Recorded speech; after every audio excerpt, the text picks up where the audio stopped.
Y vamos a abrir nuestras Biblias en el precioso libro de Nehemías. Nehemías capítulo 4. En la medida que lo vayas encontrando, te voy a pedir que te pongas en pie, por favor.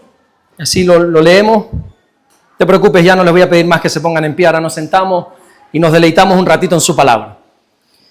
Si no has traído tus Biblias, tenemos aquí algunas quizá para prestar. Doy por hecho que ha sido un error, que no sé cómo ha podido pasar, que no las has traído. Pero si no las has traído, tenemos aquí para prestar. Si no tienes, llévatela, sin ningún problema. Si la vas a usar, llévatela, te la regalamos. La iglesia te la regala. Pero si tienes, bueno, devuélvela al final para que otros también puedan disfrutar de ella. De todas maneras, como cada domingo, los textos se van a estar también poniendo aquí en las pantallas. Nehemías capítulo 4, versículo 1, dice así la palabra de Dios.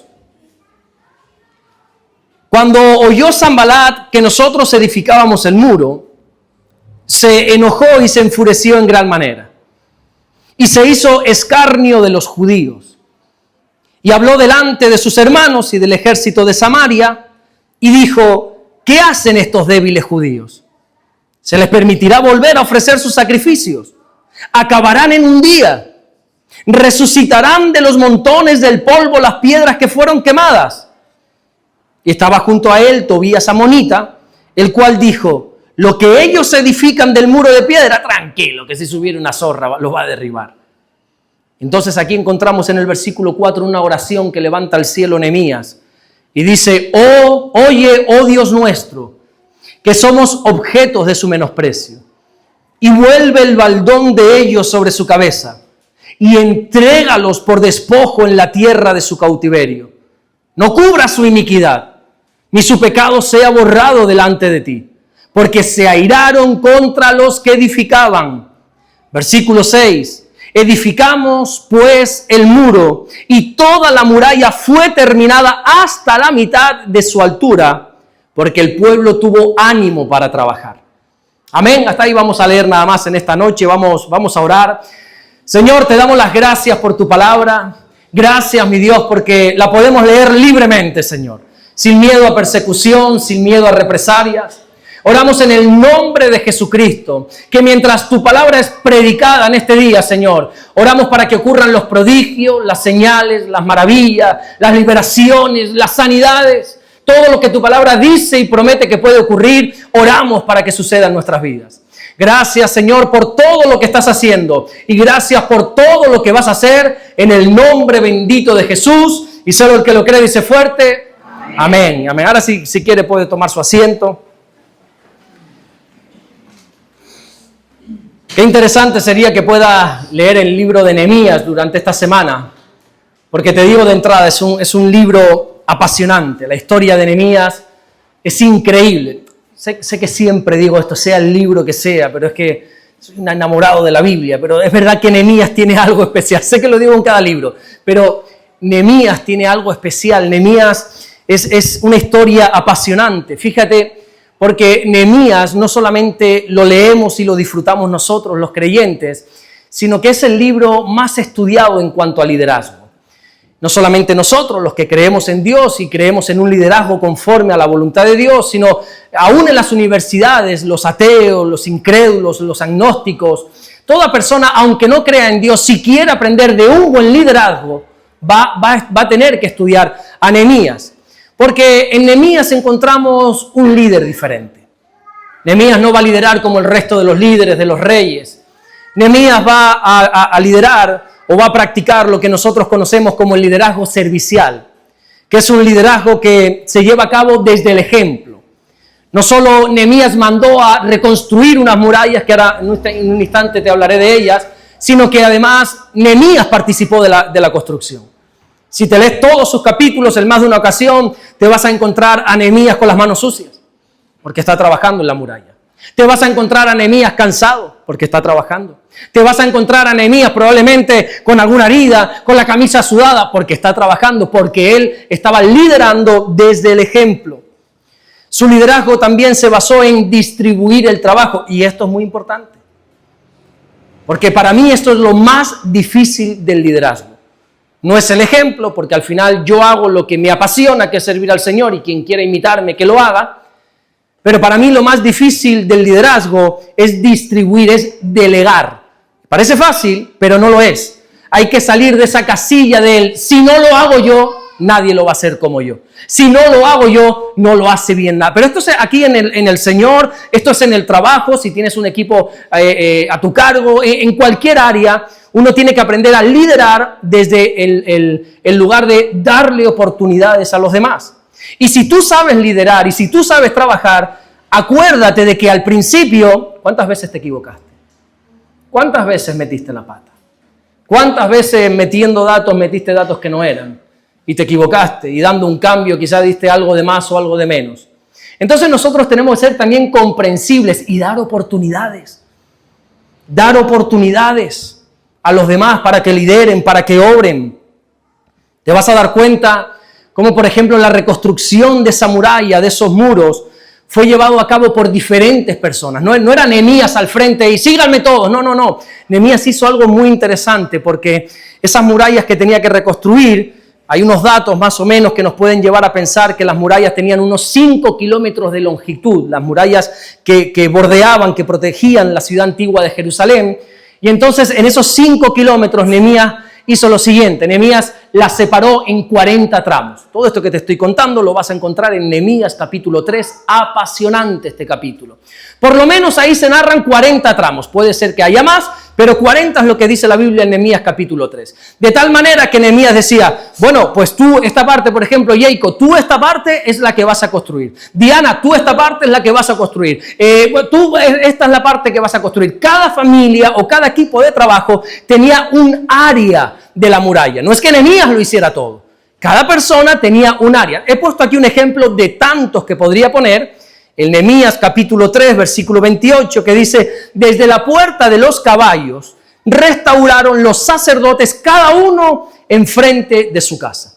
La muralla, si no recuerdo mal, tendría unas 8 puertas de entrada. Y dice aquí que, bueno, desde la puerta de los caballos, pues los sacerdotes les tocó la porción, reconstruir la porción que les quedaba enfrente. Cada uno tenía una parte para reconstruir. Cada uno tenía algo que hacer. No era Nehemías. Cada uno tenía una parte que hacer en esta muralla. Lo más interesante es que Nehemías, siendo el líder, siendo el supervisor de todo, también trabajó y también hizo su parte. Él también tenía su tramo en la muralla. Dice Nehemías capítulo 5, versículo 16, también en la obra de este muro restauré mi parte, dice Nehemías. No solo organicé, no solo lideré, no solo mandé, no, es que yo hice mi parte. Y después dice, y no compramos heredad. ¿Sabes lo que significa no compramos heredad? Esto es uno de los pilares del liderazgo.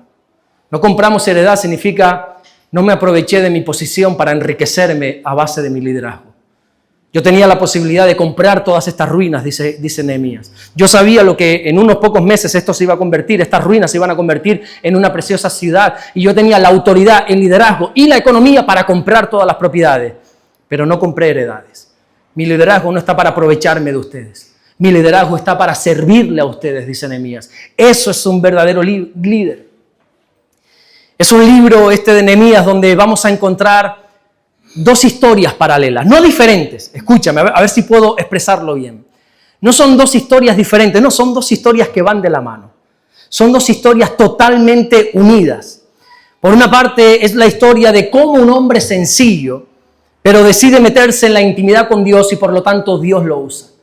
Vas a encontrar esa historia donde un hombre que no era un profeta, Nehemías no era un sacerdote, Nehemías no era un levita, Nehemías no era ni muchísimo menos un rey. Nehemías era un simple hombre como tú y como yo, que cuando se entera de una situación que está sucediendo, en este caso en Jerusalén, que había sido destruida, ahora te voy a poner en contexto rápido, cuando se entera de una situación, lo que hace es comprometerse con el Señor y meterse en la intimidad con Dios. Dice Nehemías capítulo 1, versículo 4, cuando oí estas palabras me senté y lloré. E hice duelo por algunos días y ayuné y oré delante del Dios de los cielos. Y vas a ver cómo Dios va a usar, va a levantar, va a bendecir en extremo a cualquier persona que se meta en intimidad con Dios. Pero luego hay una segunda historia que es la misma, no son separadas. Nehemías también vamos a ver la historia de cómo Dios es capaz de restaurar todo lo que está derribado. Nuestro Dios es un especialista en restaurar, en reconstruir lo que el hombre ha derribado. Este libro va a comenzar con unas murallas derribadas, pero va a terminar con unas murallas reconstruidas. Es un libro que comienza en ruinas, pero acaba en restauración. Te pongo un contexto rápidamente. Babilonia, que era un imperio, sabemos que siempre el mundo se ha llevado a cabo por imperios, está el imperio egipcio, el imperio babilónico, los persas, los medos, que luego se unieron los medos persas, están los griegos, están los romanos. Siempre ha habido alguien que destaque y que quiera gobernar y que quiera mandar. Hoy se dice que el imperio es Estados Unidos y son los que mandan, y estamos viendo que nos guste o no, tienen bastante autoridad, más de la que pensábamos, ¿verdad? Pero vamos a la época. 597 años antes de Cristo se levanta un imperio, que es el imperio de los babilónicos. Estaba liderado por el rey Nabucodonosor y decide empezar a conquistar tierras y tierras y tierras. Y cuando llega a Jerusalén, hace algo curioso porque no la ataca, no se mete en guerra para conquistarla, sino que dice la Biblia, esto lo puedes encontrar en el libro de Daniel, que lo que hace Babilonia, Nabucodonosor, es sitiar Jerusalén. ¿Sabes lo que es sitiar? Sitiar no es entro a hacer la guerra, sino simplemente bordeo la muralla, la rodeo por completo y aquí no va a entrar ni a salir nadie. Aquí no van a entrar recursos, aquí no va a entrar agua, aquí no va a entrar comida, así que lo que ustedes tengan de almacenamiento, eso va a ser el tiempo de vida.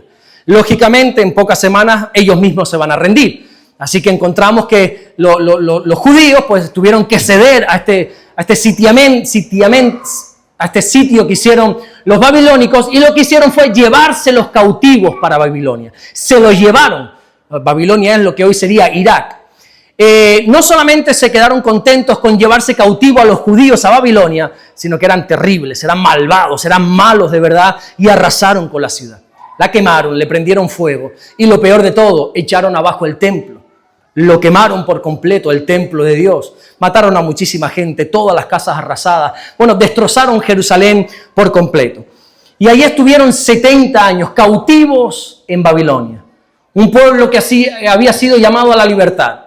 Un pueblo que había visto prodigios, señales, maravillas en el desierto, volvía a estar cautivo. Y están cautivos 70 años. Y es muy interesante esto. Algunos saben, porque ya en alguna otra ocasión, no sé si en el culto de estudio lo habré explicado, de por qué fueron 70 años. Oye, ¿y por qué no fueron 69? ¿Y por qué no fueron 71?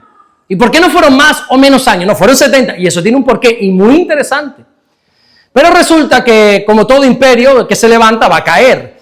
Y en este caso vino otro imperio más fuerte, un rey más poderoso, el rey Ciro de Persia, el rey de Persia, y derrota a los babilónicos y ahora comienza a gobernar. Y el rey de Persia, Ciro el Grande, que por cierto la Biblia lo denomina como el ungido del Señor. Muy interesante, y es un hombre incrédulo, un hombre que no cree en Dios. Pero dice la Biblia a través del profeta Isaías que Dios despertó el espíritu de Ciro. Y uno dice, ¿y por qué? ¿Y por qué no usó a un profeta? ¿Y por qué no usó a un sacerdote, sino que usa a un rey que es un pagano? O por lo menos es un incrédulo. Ah, bueno, pero nosotros no cantamos y nos deleitamos diciéndole al Señor, tú eres rey de reyes. Bueno, Él es el rey entonces del rey Ciro también. Y el Señor hace lo que quiere, cuando quiere y como quiere. Eso se llama soberanía. Lógicamente, si quieres que Dios te use, bueno, tienes que transitar un camino de santidad, pero Dios al final usa a quien quiere. Y si quiere usar una burra como alguna vez hizo, Él lo va a hacer. Y dice que despertó el espíritu de Ciro. ¿Y sabes qué? Le dio una palabra. Le dio una palabra. Y le dice, deja que mi pueblo regrese y necesito que me reconstruyan la casa. Así que aquellos que habían sido cautivos por Nabucodonosor, ahora el rey Ciro les abre las puertas de par en par y a los 70 años les dice, ¿saben qué? Regresen a su tierra. Regresen porque Dios me ha ordenado que hay que reconstruirle su casa. Y entonces, bueno, unos cuantos salen. Otros tantos se quedan allí en Babilonia porque al final date cuenta, oye, son 70 años. Algunos, bueno, la gran mayoría había nacido allí. Ya casi todos estaban casados, tenían hijos, tenían propiedades, casas, tenían su vida hecha. Y encima Ciro era mucho más permisivo, así que no iban a vivir mal, podían ejercer su fe, su tradición religiosa la podían llevar a cabo, así que no todos regresaron, sino que fueron yendo poco a poco a Jerusalén, porque claro, Ciro te dice, regresa a Jerusalén. Sí, pero que Jerusalén está arrasada. Es una ciudad arrasada, sin muros, sin murallas, sin templo. O sea, voy a dejar mi vida, mis negocios para irme a un lugar donde no hay nada. Bueno, aún así, algunos lo hicieron. Y se fueron en 3 grandes grupos. El primer grupo que salió de Babilonia rumbo a Jerusalén, la primera gran salida ocurre liderada por Zorobabel. Sé que quizás si te estoy aburriendo es porque no te interesa mucho esta parte, pero es que es apasionante, se lo digo de verdad. Sale un gran grupo de personas liderados por Zorobabel y llegan allí a Jerusalén, la ven arrasada, y Zorobabel se da cuenta que lo primero que hay que hacer es reconstruir el templo. Hermano mío, si quieres reconstruir algo en tu vida, lo primero que tienes que hacer es reconstruir el altar. Si tú quieres reconstruir, volver a levantar algo en tu vida, sea de la índole que sea, familiar, ministerial, espiritual, financiero, matrimonial, lo que quieras reconstruir en tu vida que ha sido derribado, lo primero que tienes que hacer es céntrate en reconstruir el altar con Dios. Zorobabel sabía que de nada servía levantar unas murallas si había un templo derribado. Zorobabel sabía que no se podía hacer absolutamente nada teniendo un altar derribado. Así que lo primero que hace este grupo de personas es volver a construir el templo, que era el lugar donde moraba la presencia de Dios. Después hay una segunda gran salida, esta vez liderada por un hombre llamado Esdras. Tenemos un libro en la Biblia con su nombre. Esdras ya llega a Jerusalén con un templo construido, así que Esdras lo que hace es centrarse en cultivar la relación del pueblo con Dios. Lo que quiere hacer Esdras, lo que pretende y lo logra, es que todos aquellos que salieron cultiven una relación. Oye, qué bueno que he restaurado el altar, pero eso ahora lo tienes que mantener. Ahora tienes que mantener una vida de oración activa. Ahora tienes que tener una vida con la palabra de Dios activa. Todos los días leer la palabra. Esdras es un hombre que vuelve a enamorar al pueblo a través de la palabra del Señor. Y Esdras tiene que cuidar el día a día, espiritualmente hablando, con el pueblo. Y la última gran salida es la que lideró Nehemías, que cuando llega ya estaba el templo, ya estaba una vida espiritual más o menos encaminada. Así que lo que Nehemías tiene que hacer es reconstruir las murallas. Esto quizá a ti y a mí no nos dice mucho, pero en aquel entonces se tenían que levantar murallas alrededor de las ciudades para prevenir que unos guerreros viniesen y conquistasen, por lo menos ponérselo difícil. Es como decir a día de hoy el ejército. Ningún país nos ataca porque sabe que hacerlo es enfrentarse a un ejército. Pues ninguna persona, ningún reinado o ciudad se atrevía a entrar allí porque era derribar las murallas. ¿Recuerda la historia de las murallas de Jericó? Para eso eran, para proteger. Así que Nehemías lo que hace es comenzar a reconstruir los muros de la ciudad. Unos muros que va a traer seguridad. Unos muros que va a traer orden. Porque si tú restauras el altar con Dios y si tú te propones cultivar una relación con Dios este año, pero no pones límites a tu alrededor, tarde o temprano vas a volver abajo. Si tú has caído en el área que sea, aquí no estamos ni para señalar ni para juzgar. Si algo en tu vida ha sido derribado, y si estás aquí, doy por hecho que lo quieres reconstruir, lo primero que tienes que hacer es restaurar el altar. Lo segundo es ponte serio con el Señor. Comienza todos los días. No vivas de domingo en domingo y si te apetece venir. No, todos los días arrodíllate delante del Señor. Todos los días comienza a leer la Biblia. Y tercero, pon límites en tu vida. Levanta murallas alrededor tuyo. Protégete. Protégete porque somos vulnerables totalmente. Somos débiles, dice la Biblia. Somos fácil de caer. Y todos los que estamos aquí, aún los que parecemos más santos, todos somos débiles. Todos tenemos tentaciones. Todos luchamos y batallamos con cosas. Por eso tenemos que levantar muros que traigan orden a nuestra vida. Y a veces esos muros son personas, ¿sabes? O a veces esos muros son límites que tú te has puesto. Obligaciones que te has autoimpuesto. Pero Nehemías sabía que había que levantar muros para que todo lo que se había trabajado pueda permanecer en pie.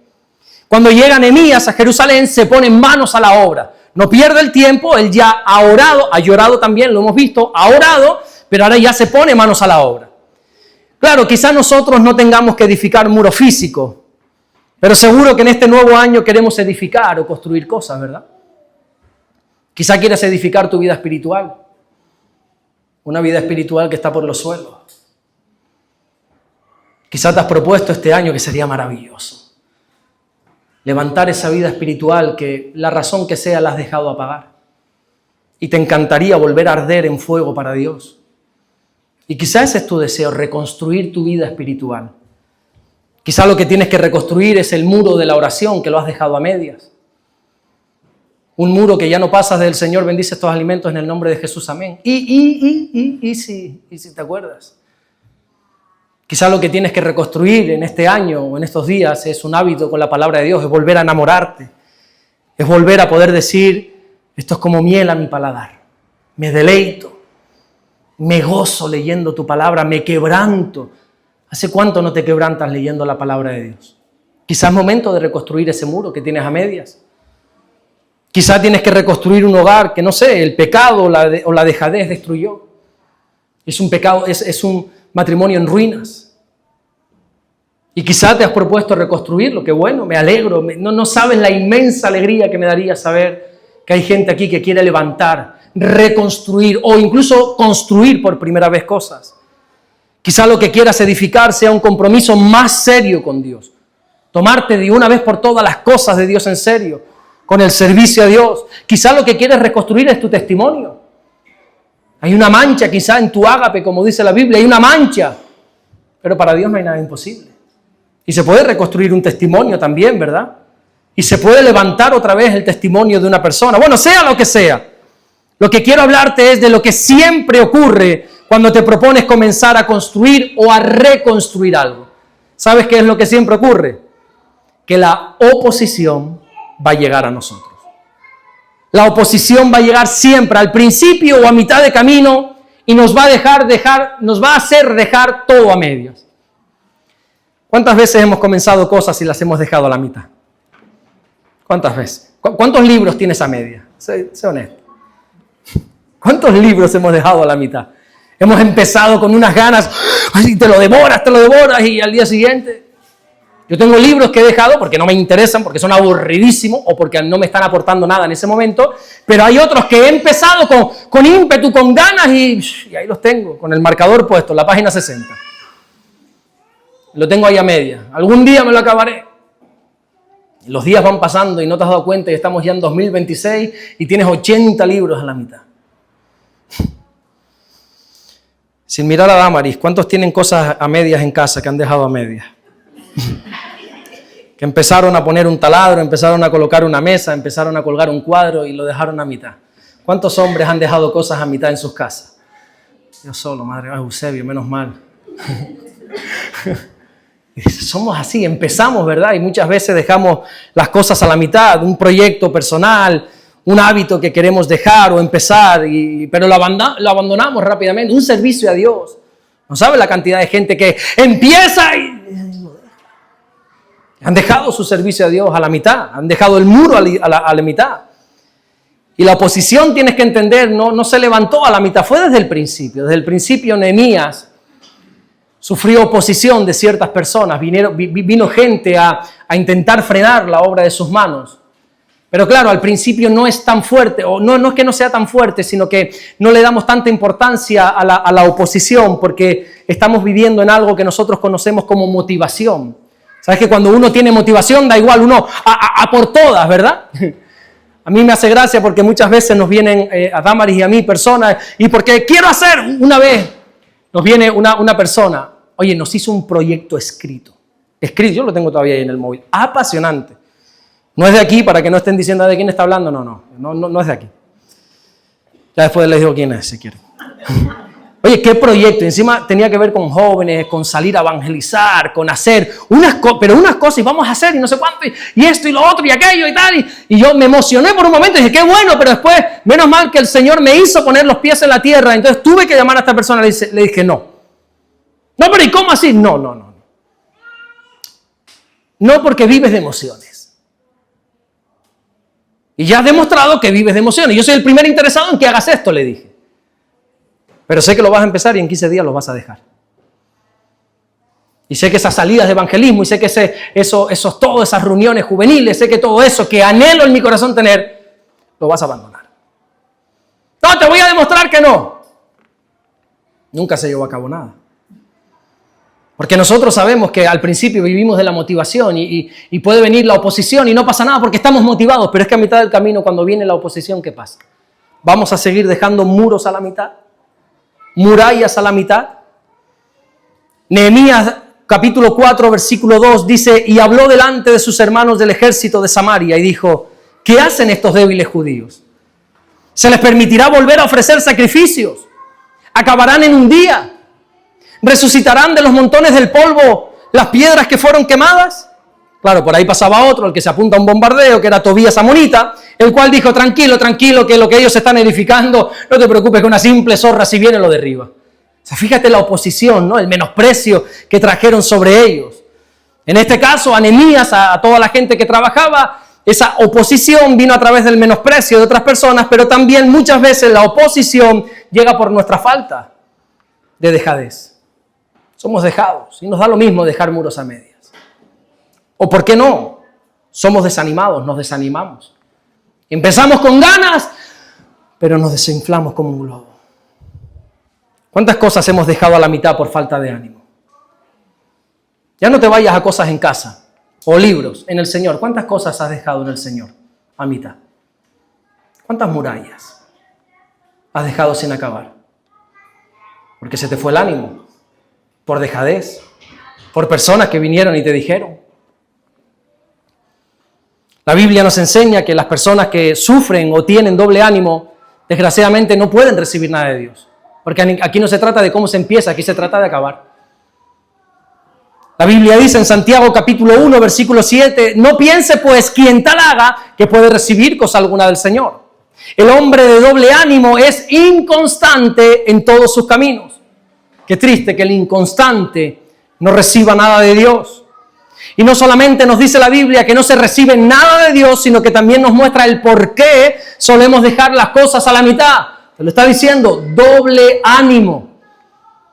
Ese ánimo que un día te levantas y te quieres comer el mundo y al día siguiente el mundo te come a ti.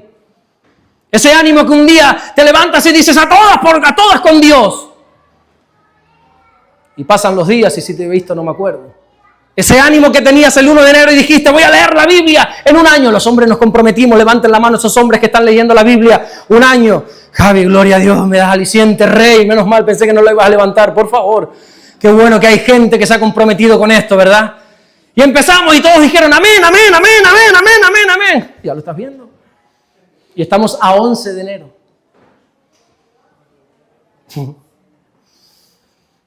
Nosotros comenzamos nuestros proyectos bajo una emoción, pero claro, cuando esa emoción mengua, dejamos muros a la mitad. Dejamos muros sin terminar. Y Jesús nos dio un buen ejemplo en cuanto a terminar todo lo que comenzaba. Jesús no dejó nada a medias. El Señor acabó todo lo que empezó, aunque sus emociones en momentos diferentes se les ponían en contra. Él tenía un propósito desde que pisó esta tierra por primera vez allí en Belén, en un establo. Él sabía lo que había venido. Él tenía el proyecto, la meta, el propósito de morir en una cruz por amor a nosotros, para perdonarnos de todos nuestros pecados, como ahora nos explicaba Rey, para que su sangre nos limpie, nos perdone, nos restaure, nos salve, para que la muerte pase delante de nosotros y no ocurra absolutamente nada. Ese era el propósito de Jesús. Pero llega un momento, todos sabemos, en el huerto de Getsemaní, donde la oposición era tan fuerte que literalmente Jesús suda sangre, se le estallan algunos vasos capilares que hay en la frente y empieza a sudar sangre. No es que sudo sangre, sino que empieza a sangrar y las gotas que se producen parece sudor. Está en una oposición fuerte y fíjate la oposición que tiene, que le llega a decir al Padre, Padre, no. Por favor, aparta de mí esta situación, aparta de mí esta copa. Gracias a Dios que tiene sabiduría. Él dice, bueno, pero que no se haga mi voluntad, sino la tuya. Y pocas horas después lo encontramos colgando de aquella cruz, a punto de dar su último suspiro, y dijo aquellas famosas palabras, hermosas por cierto, consumado es. En el Evangelio de Juan, capítulo 19, versículo 30, Jesús, sus últimas palabras dice, consumado es, lo he acabado todo. Aquello que empecé hace 33 años en Belén, acabo de terminarlo, consumado es. El Padre también termina lo que comienza. Y lo vemos, por ejemplo, en la creación. ¿Has leído los primeros capítulos de Génesis? Esos capítulos donde encontramos a Dios creándolo todo y vemos que un día empezaba una cosa y lo acababa. Él no decía, bueno, ya si eso mañana termino. Ya la luz, ya creé el sol, ya la luna para mañana. Ya si eso, ya hoy creé algunos animalitos, los caballos, los elefantes, ya con los perros me pongo mañana. No, él todo lo que comenzaba, lo acababa. Había 6 días en la creación. 6 días que la Biblia, por cierto, dice que un día para Dios pueden ser 1000 años. No sabemos si ese día duraba 24 horas como nosotros lo tenemos estipulado o fueron 1000 años. Ni lo sabemos ni nos interesa. Lo que sí sabemos es que lo que Dios comenzaba, lo terminaba. ¿Y sabes qué decía cada vez que terminaba algo? Y vio Dios que era bueno. Oye, qué bueno es poder acabar algo que hemos empezado, ¿verdad? Qué satisfacción tan grande uno siente cuando puede terminar, puede llevar a cabo, puede finalizar un proyecto. No sé si tú has tenido el honor, el privilegio de leerte la Biblia de Génesis, Apocalipsis. No sabes el placer que da literalmente cuando llegas a Apocalipsis, capítulo 21, los últimos versículos, y lo terminas y dices, he terminado de leer la Biblia. Consumado es. Eso es bueno, dice Dios. Es bueno acabar lo que se empieza. Y no solamente el Padre terminó la creación, sino que también quiere terminar lo que ha comenzado contigo. La Biblia dice en Filipenses 1:6, estando persuadido de esto, que el que comenzó en vosotros la buena obra, la perfeccionará hasta el día de Jesucristo. Dios quiere terminar lo que ha empezado en ti. El tema es que tú puedes ser un obstáculo. El tema es que tú le puedes decir al Señor, no, ¿sabes qué, Señor? No. Me aburres. Me aburre tu obra. Me aburre congregarme. Me aburre orar. Me aburre tu palabra. Y entonces Dios no es que no pueda, es que no se puede hacer nada con una persona así. Pero Él quiere terminar lo que un día comenzó contigo. Bueno, vamos a ver cómo respondió Nehemías, cómo respondió toda la gente ante esta oposición. Cómo respondió Nehemías y el pueblo cuando Sanbalat, Tobías, Gesén el árabe, todos se ponen en su contra, los empiezan a menospreciar. ¿Cómo respondió Nehemías? Escuchen, no dejando de servir. Dice el capítulo 4, versículo 9 de Nehemías, entonces oramos a nuestro Dios y por causa de ellos pusimos guarda contra ellos día y de noche. Nehemías sabía que no podía abandonar, se habían puesto las cosas difíciles, se habían levantado oposición, pero él sabía que era totalmente imposible, era totalmente inviable dejar el muro a medias. Hermano, la opción de abandonar no existe. Escúchame tú que estás pensando en abandonar, en dejarlo, en decir, me voy a tomar un break, un descanso. La opción de dejar de servir no existe. La opción de abandonar las cosas de Dios no existe. Y al igual que Nehemías, todos nosotros tenemos parte en la construcción de este muro llamado iglesia. Esto no es solamente responsabilidad mía, tú tienes una responsabilidad. Tú tienes una parte del muro que reconstruir en este precioso y eterno muro llamado iglesia. En esta construcción no hay líderes que solo den órdenes, pero tampoco debería haber personas que solo vengan, se sienten y escuchen. Eso no es la voluntad de Dios. Siento decirte que la voluntad de Dios no es que solamente vengas, te sientes y escuches a alguien que te comparte la palabra. Eso no es lo que desea Dios. La voluntad de Dios es que todos, escuchen bien, todos de una manera totalmente coordinada, en orden, y cada uno en su lugar, hagamos crecer la obra. Dice la Biblia en Efesios capítulo 2, versículo 21, en quien todo el edificio somos nosotros, todo el edificio, bien coordinado, va creciendo para ser un templo santo en el Señor. La voluntad de Dios es que todos los miembros del cuerpo de Cristo participen en el servicio. Todos. Dice la Biblia en 1 Corintios 12:12, porque así como el cuerpo es uno y tiene muchos miembros, pero todos, ese todos estás tú, no sé si lo sabes. En ese todos estás tú. Pero que todos los miembros del cuerpo, siendo muchos, somos uno solo. Un solo cuerpo, así también Cristo. Así que, hermano mío, todos tenemos una parte del muro que reconstruir. Evidentemente, no todos hacemos lo mismo, pero todos somos necesarios. Y cuando alguien no asume su parte, cuando alguien deja su muro a la mitad, ¿sabes lo que sucede? Que esa parte del muro se queda débil. Cuando tú dices, lo mismo. Yo sé que gracias a Dios no hay gente así, pero por si acaso no la encontramos alguna vez. Esa parte del muro se queda débil. No se va a quedar sin construir, no te preocupes, porque la obra es de Dios, no es tuya ni mía. Y Dios o hace un milagro y lo levanta a Él o envía a otra persona. O aquellos que de verdad amamos al Señor, vamos y hacemos un doble trabajo. No nos cuesta, no nos pesa de verdad. pero aquello que tú no estás haciendo está quedando débil. Esto es una muralla que tenemos que levantar entre todos, ¿sabes? Una muralla que tú tienes que arrimar el hombro. Esta eterna y preciosa obra llamada iglesia es misión de todos, es labor de todos. Y te confieso con el corazón en la mano que estoy inmensamente triste de seguir viendo personas que descuidan o abandonan su servicio a Dios. Triste. A veces confundo estas emociones, no sé si es enfado o tristeza, a veces me enfado y se me ponen las orejas rojas del enfado que tengo, pero después digo, es tristeza, tristeza en mi corazón. Y no triste porque el muro se va a quedar a medias, vuelvo y repito, al final iremos otro y lo haremos. Estoy triste porque esta gente no ha entendido el inmenso y precioso tesoro que Dios ha depositado en tus manos. No has entendido todavía el privilegio que tienes de servir al Señor. Algunas personas todavía no han entendido que servir al Señor en medio de estos tiempos, de estos últimos tiempos de la historia, es el mayor de los privilegios que tienes. Algunos todavía están siendo seducidos, arrastrados por las costumbres de este mundo y piensan que otras cosas son más importantes. Son importantes, no te digo que no, pero lo más importante es el Señor. Y lo que Dios ha depositado en nuestras manos es algo hermoso. El poder servirle es algo hermoso. Y sabes, sobre todo, ¿por qué me da tristeza esta situación? Porque conozco los dones, conozco los talentos que Dios ha depositado sobre todos ustedes. Ustedes no son gente invalida, gente que no vale, que no sirve. Dios ha depositado sobre ustedes dones, talentos, que yo los he visto.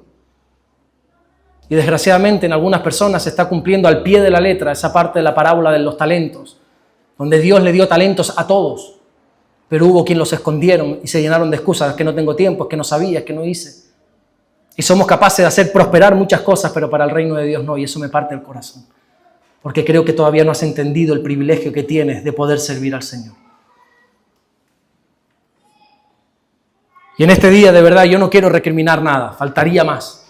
No sé quién para recriminar nada. Lo que quiero hacer es animarte.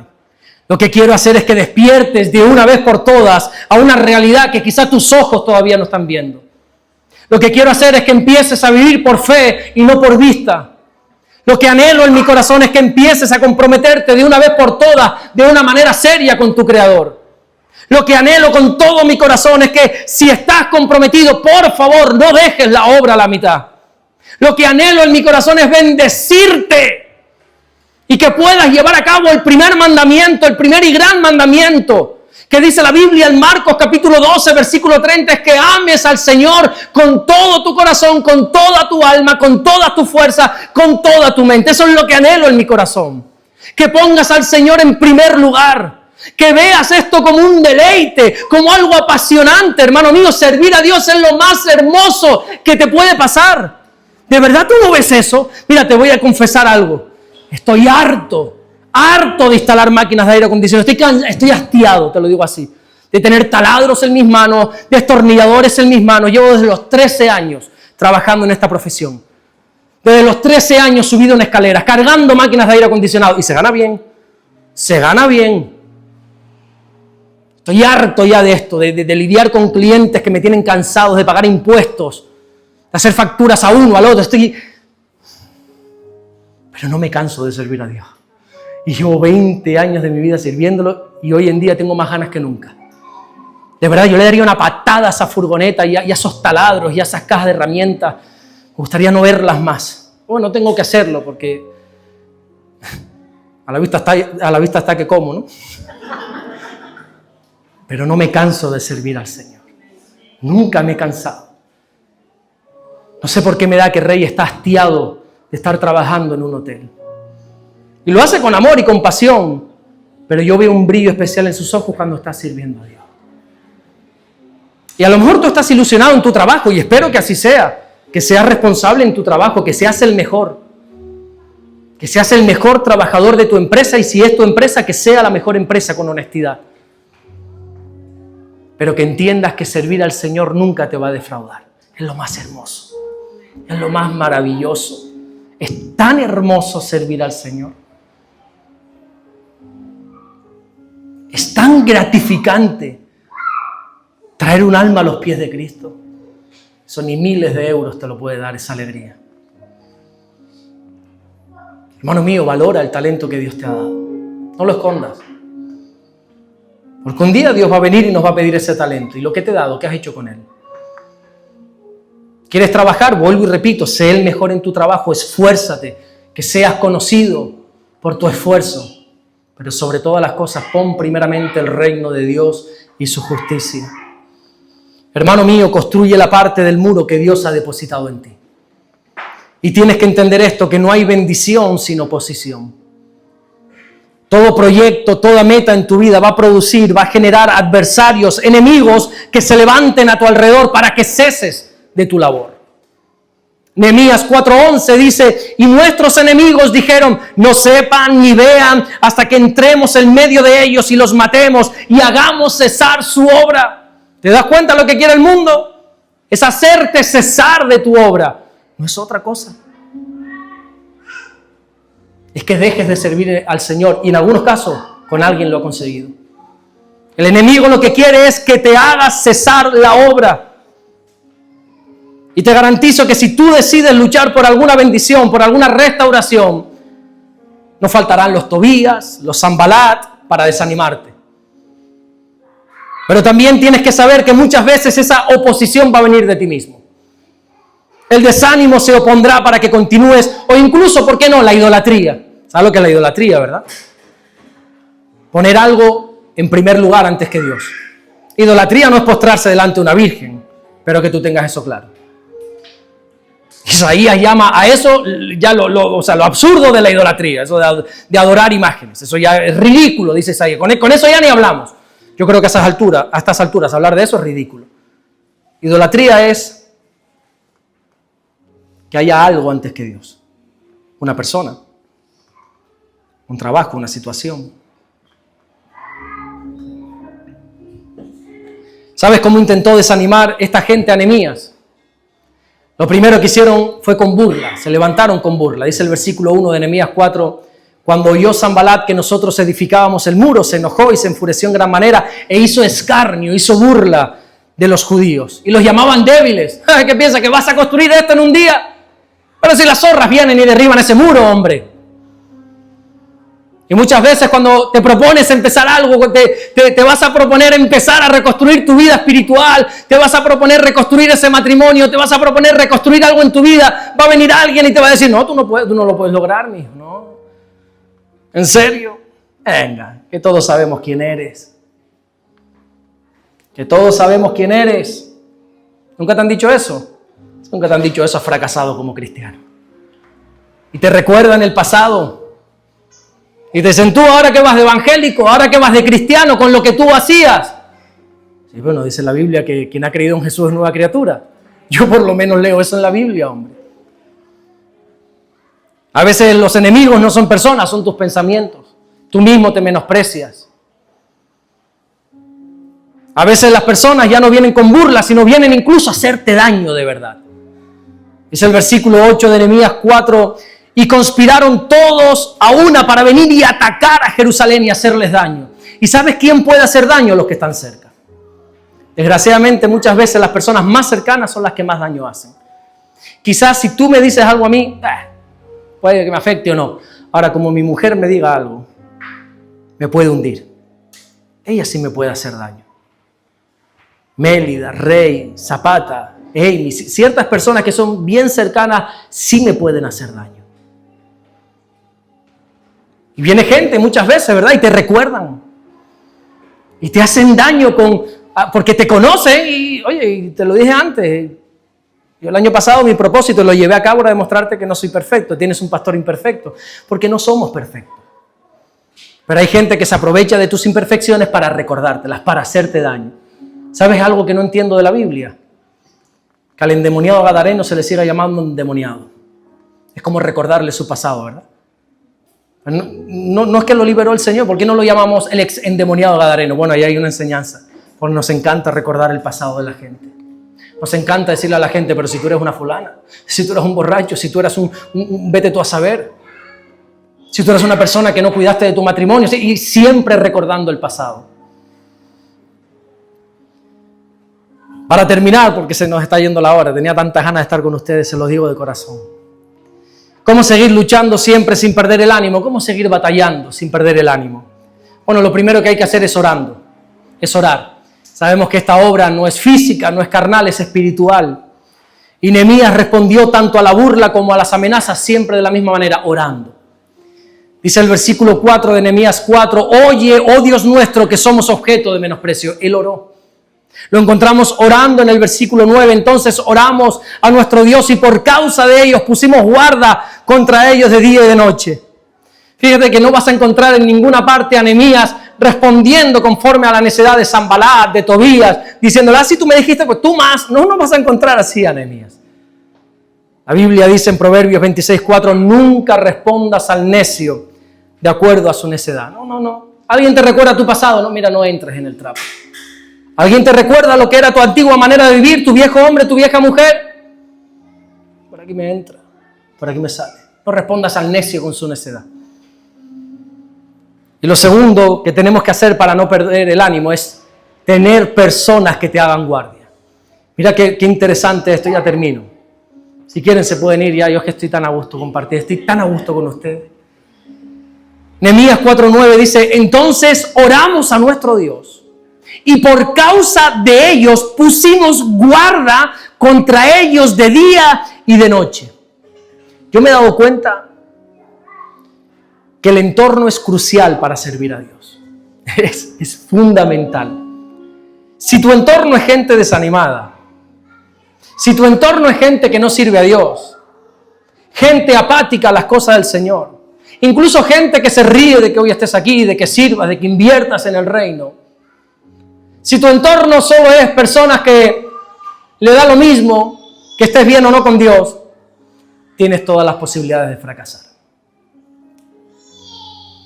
La clave está en cuidar el entorno. Escuchen esto. Proverbios 13:20 dice, el que anda con sabios, sabio será. Y el que se junta con necios, su vida se le viene abajo, va a ser quebrantado por completo. O como dicen en el mundo, dime con quién andas y te diré quién eres. ¿Te juntas con 5 sabios? Adivina quién va a ser el 6º sabio. Ahora, si estás todo el día con inmundos, o con incrédulos, iba a decir con incrédulos, adivina quién va a ser el siguiente mundano, la siguiente mundana.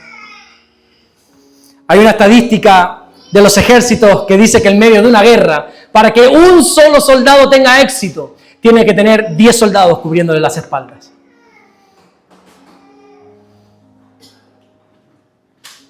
¿Con qué gente te estás rodeando tú? ¿Cuál es tu entorno? Voy a dejar, mira, me queda aquí página y media, no, pero ya lo dejamos aquí. ¿Con qué gente te estás reuniendo tú? Reúnete con gente como yo, que te va a animar siempre a que te consagres a Dios. Júntate con Rey, júntate con Damaris, con Mélida. Júntate con todos los hermanos que están aquí que te vamos a motivar. Mira, si tu entorno es gente que no te exhorta cuando no te congrega, no te quieren. Te quiero yo, cuando no vienes y te digo Zapata, te eché de menos, Zapata. El culto no fue lo mismo sin ti. Fulanito, no te vi, ¿dónde estaba? Y sé que algunos se ripian, pero eso es porque te quiero. Y porque quiero que seas sabio, porque quiero que seas sabia, porque quiero que entiendas que el mayor privilegio que tienes es que sirvas a Dios. Júntate con gente que te edifique. En este 2026, aparta de ti todos los necios. Aparta, o los traes al Señor o te apartas de ellos. Cierra tus ojos un instante. Cierra tus ojos ahí donde estás. Y comienza a orar a Dios. Comienza quizá a pedirle perdón al Señor por esos muros que tienes a medias. Esas cosas que has dejado sin acabar de construir, de reconstruir.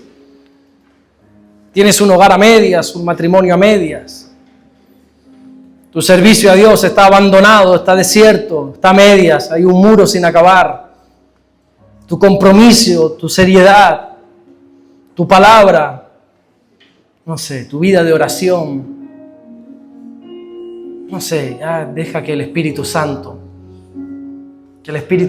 sea el que ponga nombre a eso, a ese muro. Que el Espíritu de Dios que te conoce, que sea el que ponga nombre a ese muro sin acabar. Deja que sea Dios.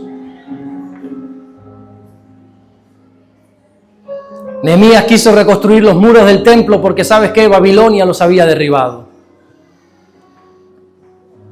Babilonia representa este mundo.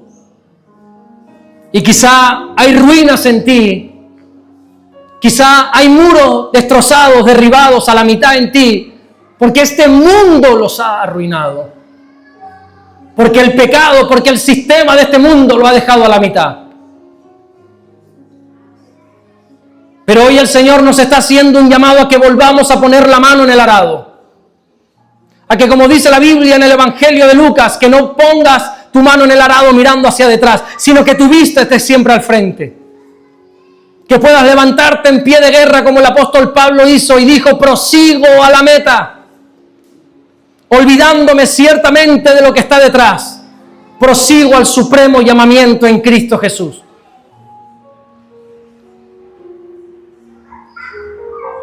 Quizá el desánimo te ha visitado y has dejado muros sin terminar. Oye, y qué interesante que Nehemías, en el idioma original, es el mismo nombre que el Espíritu Santo. Es el Consolador, el Espíritu Santo. Él es el líder. Si nosotros nos colocamos bajo el liderazgo del Espíritu Santo, todo puede ser reconstruido. Si te colocas bajo el poder de Dios en esta noche, todo lo que ha sido derribado en tu vida, sea por el motivo que sea, haya sido Babilonia, haya sido este mundo, haya sido el pecado, puede ser reconstruido. Si dejas que Él tome la voz de mando, si dejas de vivir tú para que ahora viva Cristo en ti, todo lo que está destrozado puede ser levantado en el nombre de Jesús. Y quizá tengas derribado el muro familiar. Hoy es el día de que levantes ese muro. A ti te digo, hombre, a ti te digo, mujer, restaura ese hogar. Lucha por esa casa. Lucha por esos hijos, no los des por perdidos. Y si están en Babilonia, que vuelvan. Clama por ellos, clama por ellos. Restaura tu hogar, restaura tu hogar.